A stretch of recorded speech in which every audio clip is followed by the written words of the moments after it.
Muy buenas noches, escuchantes, y bienvenidos al Pasadita. Un paseo poco transitado que pueda despertar en la mente una reflexión nueva, quizás una idea más, o puede que incluso un nuevo color. Un color que encienda una chispa que pueda brillar en la oscuridad.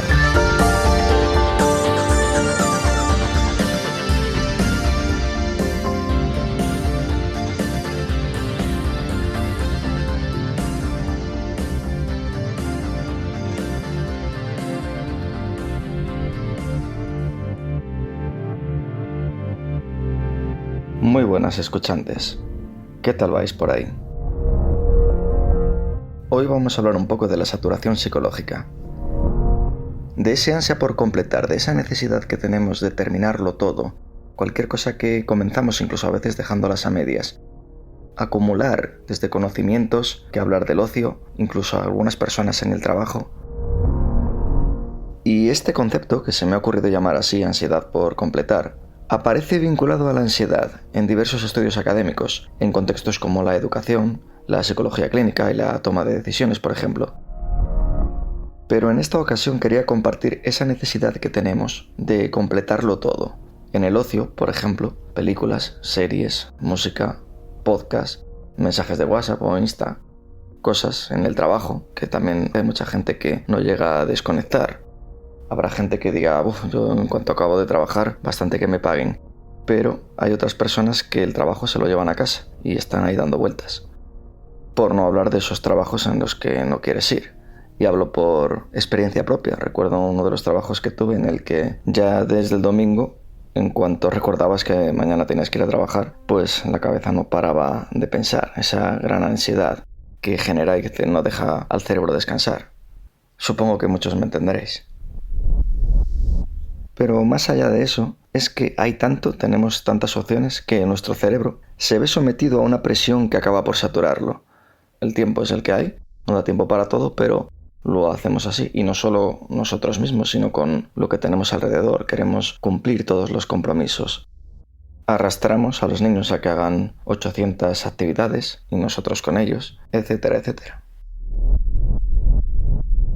El caso es que todo esto desencadena en más de lo que nos imaginamos. Ansiedad y otros trastornos, podríamos llamarlo así, psicológicos o derivados análogos, gran liberación de cortisol, estrés, insomnio, que es una pandemia en crecimiento. ¿Quién no lleva su móvil hasta que casi se duerme con él? Yo, me duermo escuchando podcast. Pues bien, según investigaciones recientes, esta urgencia de cerrar tareas, completar procesos o alcanzar metas puede producir lo que se conoce como saturación psicológica, una especie de agotamiento mental que aparece cuando la mente ha sido sobrecargada con exigencias sin reposo. Y es que eso que se dice de no hacer nada, estar contemplando, lo que deberían ser unas vacaciones, o incluso un fin de semana, al final no son tales, puesto que el cerebro no reposa en ningún momento. Hay quien piensa que, leer un libro también es reposo, pero en realidad tampoco se trata de eso. Se trata de no hacer nada al mismo tiempo que se necesita dormir las suficientes horas. De hecho, mucha gente se siente mal cuando está no haciendo nada. Yo tenía un profesor que decía, no estaréis no haciendo nada. Y ese no hacer nada genera más ansiedad porque es como que estás desperdiciando el tiempo. Como que la vida pasa demasiado rápido como para estar no haciendo nada. Son todas esas vueltas que le damos y lo que generan nuestros pensamientos, nuestras sensaciones, a la vez aumentan esa saturación psicológica. Y por supuesto, la saturación psicológica, por enfocarlo un poco al tema de hoy, también se manifiesta en cómo consumimos entretenimiento. Unos porque quieren ver casi cualquier cosa que no haga pensar. Otros por el ansia de completar o por aprender y ver todo lo posible. Confieso que más de una vez escucho podcasts al 2x, incluso el YouTube. Algunas personas ven eso una aberración. Por ejemplo, no he llegado al extremo. Alguien me contó que había visto películas en 2x. Demasiadas series en la lista y varias plataformas, con lo cual se multiplica. Aunque es cierto que últimamente muchas de las plataformas de pago tampoco son tan atrayentes. Especialmente a nivel de películas, pero la cantidad es tan abrumadora que una vez que empiezas una es como, ¿cómo voy a dejar esto a medias? Es como que necesitas terminarlo. Playlists infinitas, estrenos constantes y bueno, esa sensación de que nunca es suficiente. Es como un estrés constante de terminar y aburrirse a medias y querer empezar otro y así, y así, y así. En nuestra sociedad, que requiere alta productividad, cuando en realidad es mentira, casi todo lo que hacemos, en especial España, tiene una productividad muy baja. O sea, la producción que hacemos real de las cosas no es tan elevada. De hecho, gran parte de los trabajos que realizamos son de sirvientes, como me gusta decir últimamente, burocráticos, otros son más estancos, no son algo que aporten un grandísimo valor añadido. Hablo en términos generales y sin descalificar, me incluyo yo, sobre todo en la parte, no sé, burocrática. Se convierte más en esa redondez de completar cosas que no llevan a ningún sitio. De hecho, es tan irónico que basta poner una plataforma cualquiera que incluso te recomiendan cine, documentales, series, para la ansiedad por exceso de contenido. Otro ejemplo irónico es sufrir ansiedad cuando, por ejemplo, estás conversando con un amigo y de repente ves que se te ha hecho tarde y, claro, tienes media hora para meditar, que es lo que haces tu rutina semanal, que prácticamente se ha convertido en un hábito saludable que necesitas, y eso te está generando ansiedad. Es irónico que lo que se supone que te tiene que hacer bien, pues te esté causando ese estrés, porque no vas a poder completar toda la sesión de hoy. Y en cuanto a las series, algunas de estas series podrían ser La mente en pocas palabras, que es un mini documental que aborda la ansiedad desde una perspectiva neurocientífica y emocional. El episodio dedicado concretamente a la ansiedad explica cómo el exceso de estímulos y decisiones puede sobrecargar el cerebro. Crazy Ex-Girlfriend usa números musicales para representar estados mentales, como la ansiedad, la obsesión. Muchas personas en este reflejo ven como una calma o les aporta ciertos beneficios en el sentido de ver reflejado en la pantalla algo que también les sucede a ellos. Es una forma creativa de mostrar cómo la saturación emocional afecta a la vida cotidiana y de sentirse identificado. Otras series reflexionan sobre el cambio personal, la salud mental desde el humor y la empatía, porque es bastante beneficioso cuando se traslada desde esa forma de ver la vida. Un ejemplo que es The Good Place, o bueno, This Is Us, por ejemplo, explora cómo las experiencias acumuladas en la infancia y también en la adultez generan ansiedad, especialmente en los contextos familiares. Bueno, como no es la intención recomendar series, sino más bien poner ejemplos, y de hecho estas que os comento no las he visto, pues sí que voy a citar un par de ellas que sí que he visto, como son The Office y The Big Bang Theory, que son recomendadas por psicólogos por su tono ligero y reconfortante, ya que funcionan como espacios seguros en el sentido emocional de la palabra. Es como los niños que repiten mucho la misma película, los mismos dibujos, porque se sienten cómodos, se sienten seguros, saben cómo lo que va a ocurrir y no les ofrece algo que sea o que produzca una gran saturación mental. Y contrarresta muy bien ese efecto emocional calmante en lo visual, y también aportando esa línea cómica o humorística que no nos hace pensar demasiado y al contrario, nos hace reír, que siempre es bueno para la salud mental.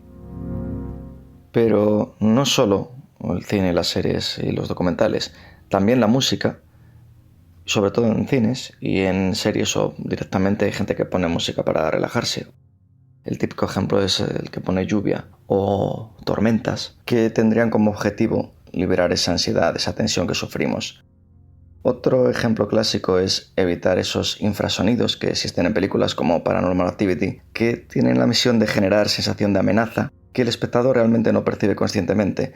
Entonces, bueno, habría que intentar tener esto en cuenta y evitar estas películas si padeces de este tipo de ansiedad o momentos críticos donde te afecte más. Es común que los pacientes que tienen ansiedad crónica de este tipo requieran o busquen películas que sean más de tipo cómico, irónico o de risa, podríamos decir. Y eso que la musicoterapia a nivel científico se usa para contrarrestar esta saturación mental, porque se activan múltiples regiones del cerebro que promueven estados de relajación.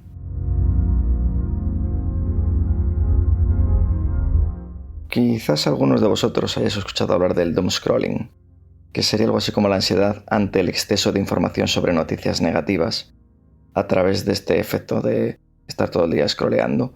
Por ejemplo, consumir de manera compulsiva informaciones trágicas, en redes sociales o medios digitales, sobre todo, que mantiene el sistema nervioso en estado de alerta, incrementando el estrés.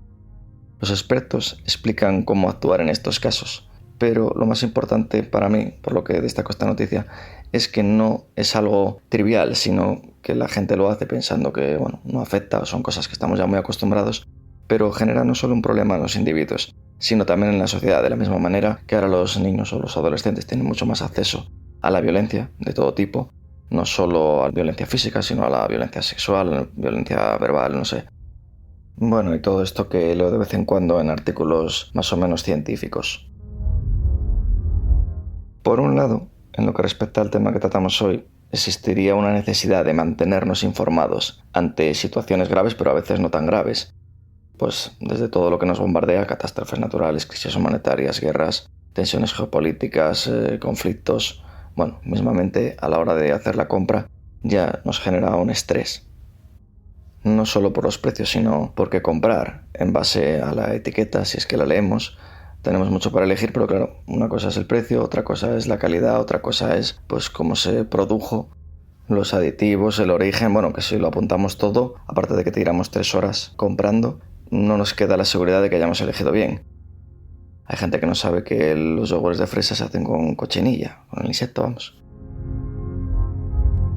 Otro ejemplo, que un producto que se realiza en una única fábrica a nivel nacional se distribuye en 20.000 tiendas con diferentes precios y uno mira el registro sanitario o mira la composición, los ingredientes, el fabricante y es exactamente el mismo producto y hay diferentes variaciones. Con lo cual todo eso puede generar estrés en algunas personas. Y volviendo al tema de la necesidad de mantenernos informados, estos problemas planetarios de los que hablábamos generan un síntoma de empatía y de preocupación por lo que sucede a nuestro alrededor y a nuestros semejantes, aunque eso pueda ser cada vez menos, en general en nuestro subconsciente familiar y social sí que sucede. Es verdad que también hay personas que no se dan cuenta de que tienen ansiedad, hasta que un día de repente explotan. Y esta fuente imperceptible para conocer la realidad y poder ayudar a mejorarla, sobre todo en estos contextos trágicos de la sociedad en que nos encontramos, es una especie de herramienta de solidaridad esencial. Y sobre todo también los gobiernos, los diferentes estados trabajan con ello para controlar o manipular a las masas. Sin embargo, la exposición continuada y la práctica compulsiva del consumo también afecta a la salud mental. Es muy común que cuando nos encontramos muy allá, aparte de comer cosas que igual no es lo que comeríamos normalmente, por poner un ejemplo clásico, pues lo de comprar cualquier artículo que se nos ocurra. Que si hacemos un cálculo de las veces que lo ponemos al año, pues igual no nos da para justificar comprar tanto. Y este impacto en el bienestar emocional de las personas, este flujo continuo de contenidos alarmantes pueden intensificar ese desgaste mental, dificultando la gestión de las emociones. En ciertos casos producen esa sucesión de estado de malestar, que es una sensación duradera. El fenómeno del doomscrolling sería algo así como pasar mucho tiempo en las redes sociales o en los portales que de alguna manera, por algoritmos o por la forma en que tú reaccionas, te van presentando cada vez más de ese material y claro, es como que vivieras en un pozo en el que todo es relativamente malo. Y también nos gusta tener esa sensación del miedo controlado. Es como ver una película de terror que sabes que no te va a pasar nada y estás viendo que el asesino casi lo puedes tener en la espalda. Pero realmente de lo que se trata es de, aunque sabemos que es algo malo, tenemos esa necesidad de seguir sabiendo o conociendo más de eso para aparentar o tener esa sensación de que controlamos mejor la situación. Por ejemplo, si viene una crisis mundial, querrías estar preparado para, gestionar lo mejor posible tus finanzas, los activos o las compras que vas a hacer. De hecho, las investigaciones de Dartmouth College demostraron que la relación entre el abuso del teléfono para informarse de este tipo de noticias tenía un mayor riesgo de padecer síntomas depresivos y ansiedad. Otros autores formulan que el problema se debe a que tenemos un instinto de supervivencia y estas noticias que hacen que se vuelvan adictivas, este tipo de noticias negativas, son porque generan emociones primarias como el miedo, el enfado, la tristeza, que activan zonas cerebrales asociadas a la supervivencia. Y básicamente este es un mecanismo que todo ser humano y todo animal posee. Y cuanta más información, más experiencia tenemos, pues nos podríamos anticipar mejor a los peligros. Ya en 2023, la revista Shannon publicó una revisión bibliográfica que analizaba cómo el uso excesivo de redes sociales genera esta ansiedad y puede ir a peor, con depresión y trastornos alimentarios, etcétera, etcétera.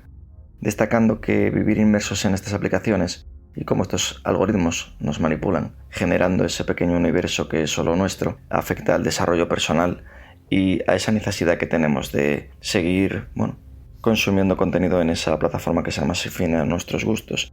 De hecho, hay gente que llega un momento en que cuando lleva 4 o 5 horas viendo, TikTok o YouTube o lo que sea, dice, me he pasado internet. Es una expresión de que ya has llegado a ver cosas que ya ni te está apeteciendo ver, o que directamente ni siquiera ya son objetivamente algo atrayente.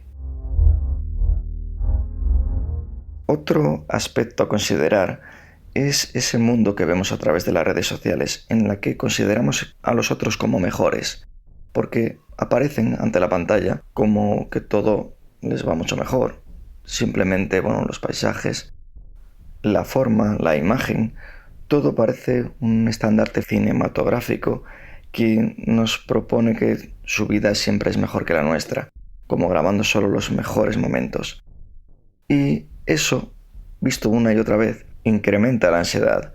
El estudio publicado por la Sociedad Española para el Estudio de la Ansiedad y el Estrés en 2023 muestra este uso problemático de las redes sociales que afecta especialmente a las mujeres jóvenes, ya que son especialmente vulnerables a este tipo de saturación emocional.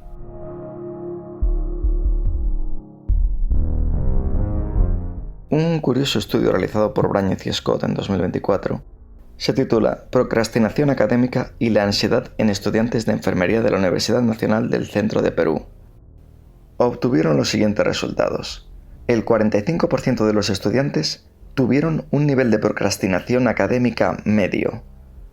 Un 31% de los estudiantes tuvieron un nivel de procrastinación académica alto, mientras que solo un 24% de los estudiantes tuvieron un nivel de procrastinación académica bajo.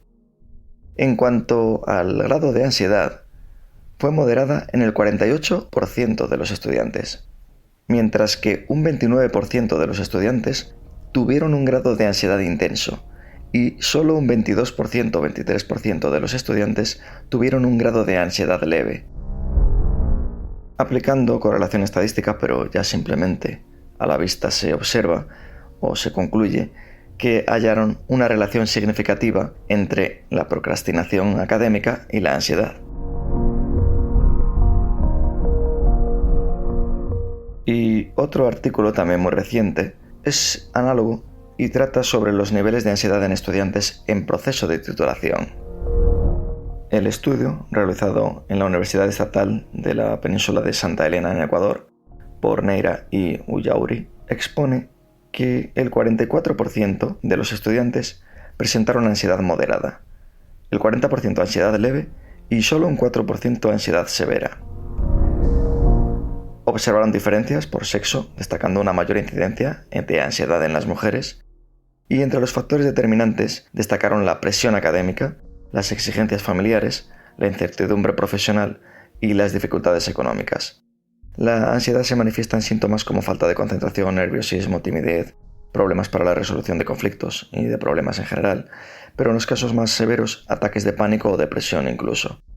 Por lo que concluyen que la ansiedad afecta significativamente el rendimiento académico y que es necesario implementar estrategias de apoyo emocional, sobre todo en relación con esta gran necesidad de completar.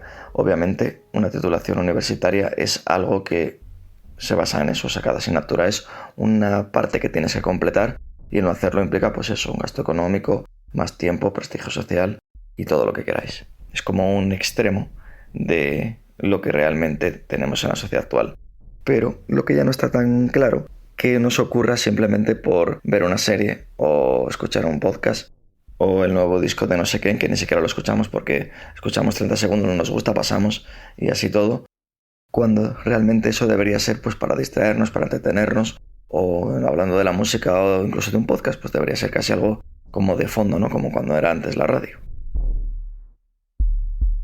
Por otra parte, hay que decir que la saturación psicológica suele caracterizarse por más rasgos como la pérdida de motivación, fatiga cognitiva, eso puedo atestiguarlo. La semana pasada llegaba un momento en que tenía tantas cosas en la cabeza e intentar hacer a la vez, sobre todo temas laborales que, un segundo trabajo que estuve desempeñando, ciertas cosas que se me juntaron y era como que ya no sé por dónde seguir, ni siquiera apuntando a hacerlo como queráis. Llega un momento en que la cabeza te estalla. Y todo esto desencadena también en disminución del control emocional. El ansia por completar puede ser el precipitante silencioso, una emoción disfrazada de productividad que termina minando el equilibrio mental. O sea, si estás mucho rato saturando el cerebro, llega un momento en que, como cualquier otra máquina, no funciona realmente. O sea, eres la mitad de productivo de lo que sería si descansas un poco. Y qué decir en lo que sean aspectos creativos. ¿Cuántas veces dejas de hacer algo en lo que estás saturado y cuando lo retomas, o eso que dicen de discutirlo con la almohada, tiene pozo científico, puesto que el cerebro se reorganiza y parece que al día siguiente eres mucho más intuitivo, creativo, inteligente casi. Algunos artículos hablan sobre la desintoxicación digital y el bienestar mental como un análisis fenomenológico sobre cómo el uso de las redes sociales afecta a la salud psicológica, y en concreto estoy destacando uno que se titula algo así como el efecto de mediación encadenado de la tensión informativa y los síntomas depresivos en la relación entre la sobrecarga de las redes sociales y el insomnio. Básicamente lo que dice es que toda esta sobrecarga de las redes sociales, la tensión de información, los síntomas depresivos y el insomnio se asocian positiva y significativamente entre sí. Es decir, todo está relacionado y obviamente para mal. La tensión de información y los síntomas depresivos mediaron la asociación entre la sobrecarga de las redes sociales y el insomnio. También existía un efecto mediador en esta cadena que conduce a las siguientes conclusiones. El estudio destaca los posibles efectos negativos de la sobrecarga de las redes sociales en los problemas de sueño, con lo cual, si dejamos un poco de trabajar tanto las redes sociales, pues dormiríamos mejor. Y enfatizan la importancia de promover buenos hábitos del uso de las redes sociales y los estilos de vida saludables, pero esto es como lavarse los dientes, son cosas que todo el mundo sabemos, pero no siempre se llevan al extremo que nos beneficia más. Por ejemplo, usar las pantallas justo antes de dormir, todo esto de la luz azul, no es lo mejor. Sería otro tema para hacer otro capítulo. Todos estos son estudios recientes de hace unas semanas. En concreto, este otro habla sobre la evaluación del impacto de la terapia de estimulación ambiental.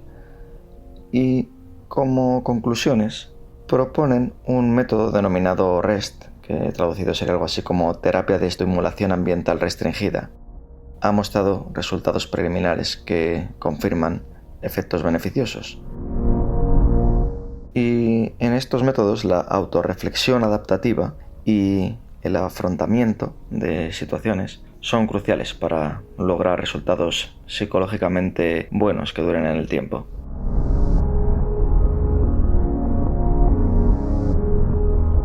Y este otro artículo comenta un término que me ha llamado la atención, que es el tecnoestrés, muy relacionado con lo que estamos hablando, ya que en los últimos años la tecnología ha aportado enormes beneficios a los académicos.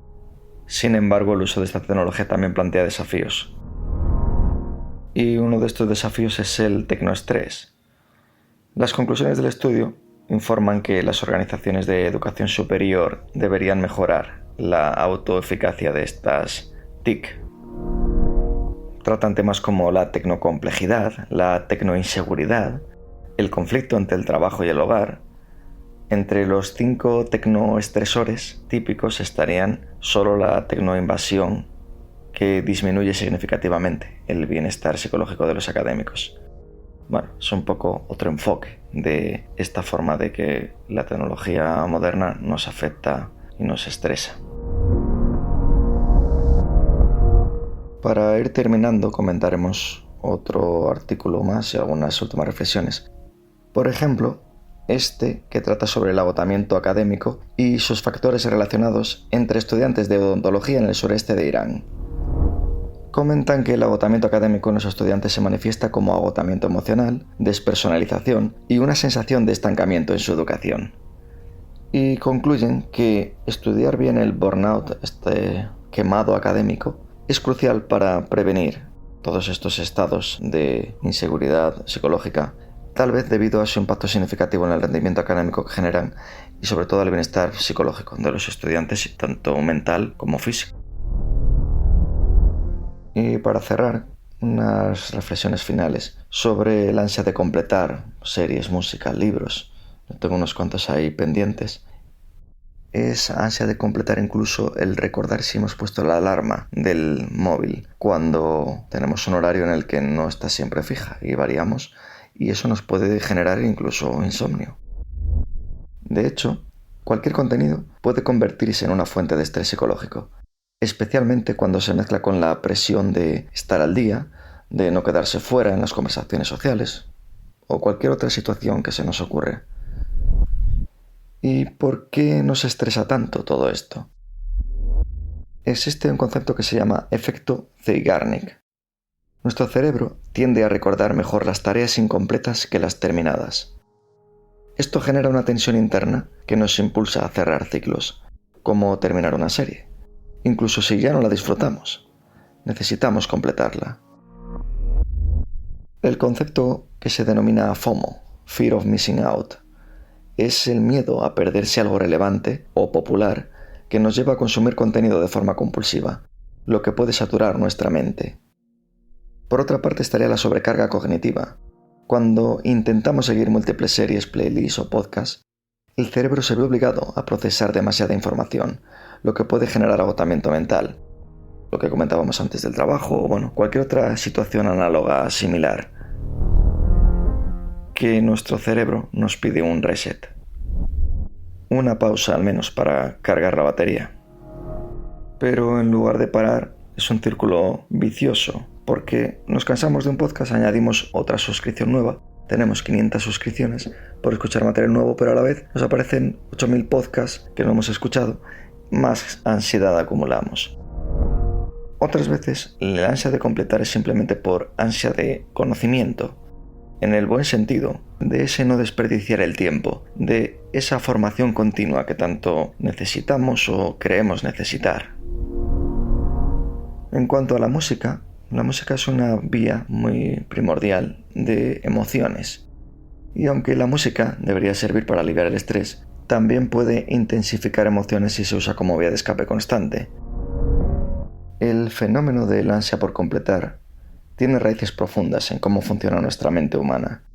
Es un impulso que puede parecer una motivación sana, pero intensificado se vuelve obsesivo.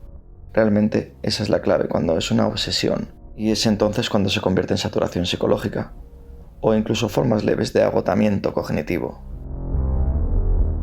En cuanto a la base neuropsicológica de este efecto Zeigarnik, que fue formulado por la psicóloga soviética Bluma Zeigarnik, que sostiene que las tareas incompletas generan mayor tensión mental y se recuerdan más que las completadas. Es un fenómeno motivacional, pero también puede causar ansiedad si se acumulan demasiadas cosas que dejamos por terminar. También tiene que ver con los circuitos de recompensa, pues terminar algo nos agrada, nos hace sentir bien, sentimos que hemos completado aquello que teníamos que hacer. Al terminar eso que teníamos pendiente, se activan los centros dopaminérgicos del cerebro, lo que genera una sensación placentera. Por eso nos cuesta dejar una serie a medias o un juego sin acabar. No completar significa no recibir esa recompensa neuroquímica, más luego todas las cosas derivadas de no haberlo hecho. Por ejemplo, si tenemos que reparar el techo del baño. El que vaya pasando el tiempo, incluso que luego se acumule el moho, que después va a ser más difícil de reparar, también nos hace sentir mal. Ya no solo es por el circuito de recompensa que es bueno, sino por lo malo que va a ser el no hacerlo.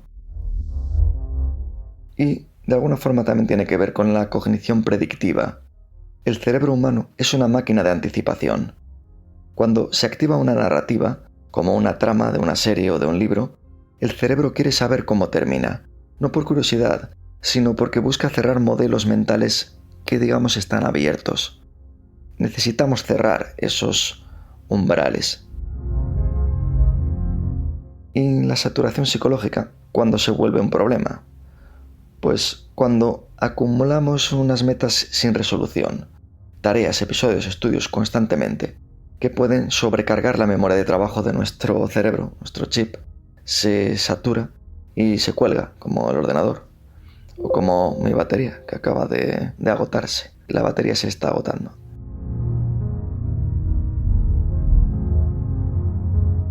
Y todo esto genera un agotamiento mental, valga la redundancia, pérdida de enfoque y bajo rendimiento, como comentábamos en el estudio de Irán.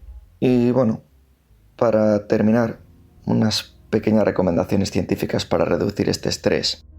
Obligatorio, diseñar una pausa cognitiva, o sea, integrar intervalos de tiempo sin consumo informativo de ningún tipo. Priorizar activamente o conscientemente esa cosa que tenemos que completar. Como no nos va a dar tiempo a todo, pues lo que más nos apetezca. No siempre lo que tiene que ser mejor, quizás hoy nos apetece más una cosa, mañana otra. Variar algunas de las tareas que tenemos, pues igual leer, o igual escuchar un podcast, o igual ver una película, pero no intentar hacerlo todo a la vez. Por ejemplo, cuando acabas de ver una película, pues para ir a dormir, pues acabo de leer un libro y luego si medio me duermo, pues ya pongo un podcast. Pues igual eso no es lo mejor. Y reconstruir narrativamente una forma interna de aceptar que no todos los hilos se cierran, ni en las historias ni en la vida real. Todo eso permite liberar tensión cognitiva innecesaria. Lo mismo que para el insomnio se recomienda escribir las tareas como ya realizadas para que el cerebro entienda que eso ya está hecho y no se quede antes de dormir ahí pensando que no ha hecho eso y por lo tanto no desconecta del todo y no entra en la fase REM. Y para los que no se hayan dormido todavía, buena semana, gracias por seguir ahí y nos escuchamos en el siguiente.